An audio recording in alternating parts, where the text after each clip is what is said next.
आज मो भाई को देखा करने को जाई किसी एमिति हो बोली मु भाबी नथिली। जय जगन्नाथ सांग माने आज थिला मो सान भाई रो बर्थडे। बाबूंकर जिद मते आज निहाती देखा करने को आस तो डेरी न करी रेडी होई मु बाहरी गली तांको हॉस्टल।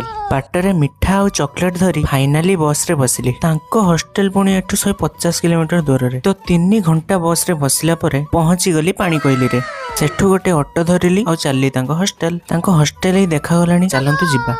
किंतु ये कौन तांकर तो एजाई छुट्टी ही हेनी। कहले वेट करंतु 4:30 पर जाई देखा करिवो। आसीची जेते बेले देखा तो करिया पई ही पड़िवो। तो ऑटो भाई को सहित टिके गपसप होई वेट करली आउ। तो फाइनाली सी आसिला कि खुशी। तो ता सहित किछि समय कथा है कि फेरिली मो बाटरे भक्क सते बेले को पीक रे। तो पानी कहली पहुंचे के टिके जळखिया करि देई बस रे बसी चलेली घर को। मां को कहली पूरी आलुदम करिकि रखिथिबु।